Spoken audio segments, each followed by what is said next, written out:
What is going on, guys? Flamoto here, and today in this video we are going to be talking about the 5 biggest do's and don'ts to do before Rise of Iron.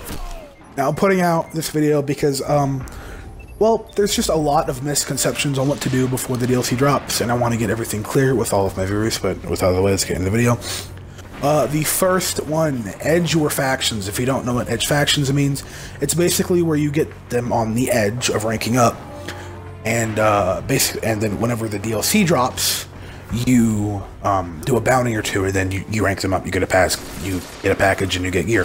Now, whenever I say factions, I don't just mean Monarchy, Future War Cult, Undead Orbit. I mean like Vanguard and Crucible as well, plus your the faction that you chose whenever you started that character. So yeah, do that, and you'll get some packages pretty well right away whenever the DLC drops. Second one, on to kind of extending on from the first one, but get bounties. You want to get bounties so that you can maybe even level up your one of your factions maybe a second time, and you get 2 packages from one of your factions. But basically, you want to stock up on 6. You have 16 bounty slots, and you want to make sure that those are full. Now, there are 2 types of bounties. There are the 2,500 bounty XP, and then there's the 3,000 bounties that gives you 3,000 XP. You want to try to stock up on the bounties that give you 3,000 XP, because the more bang for your buck. And another thing, you are going to be edging both your Vanguard and your Crucible, so you want to kind of split it in half, 8 Vanguard and Crucible. Yeah, do that, and you should rank up your faction once, maybe even a second time. Going on to the third one is stock up on engrams. Go exotic farming. On all of the last DLCs, Bungie, if you took an engram and if you, before the DLC dropped, and then if you opened it after it dropped, it would just give you gear that dropped before the DLC came out. Well, Bungie has kind of implied that they're not going to do this, and that engrams will carry over. So I do highly recommend stocking up on exotics, legendaries, and blues. And if I am wrong about this, it's not going to hurt you because, well, it's only 7 days. You won't get that exotic or legendary that you might even not like and dismantle for 7 days, right? Heavy ammo on but yeah, stock up on those. They will also rank up your Cryptarch. So let's say in the new DLC that the Cryptarch has some cool stuff. There's packages. You rank up the Cryptarch and you get some cool. We are moving on to the don'ts. Do not waste your time doing the raid. This is a big one.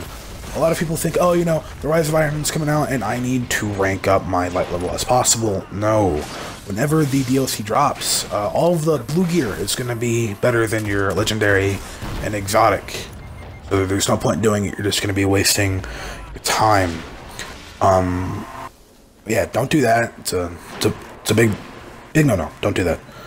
Number 5, don't, another thing, people say, oh, the Rise of Iron is dropping, I need to clear out my vault and space for the new guns. No, do not do this. Whenever the new DLC drops, shortly after, they will be releasing another patch to balance the game. And something that may be garbage just laying in the back of your vault may be good whenever the DLC drops. It may be, the new thing to use, and it may regret deleting that auto rifle that had shitty perks before, but the perks were buffed and are now really good.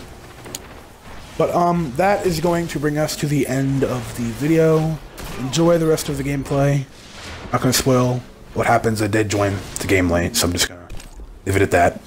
But I want all of y'all to have a beautiful day, and make sure that you get ready for the Rise of Iron so that you can be prepared as 100% possible whenever it drops. And yeah, I'll catch you in the next one.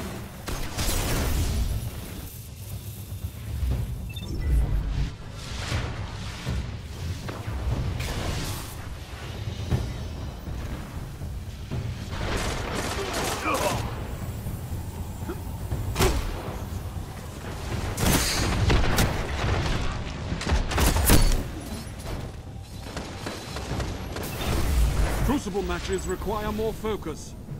Again.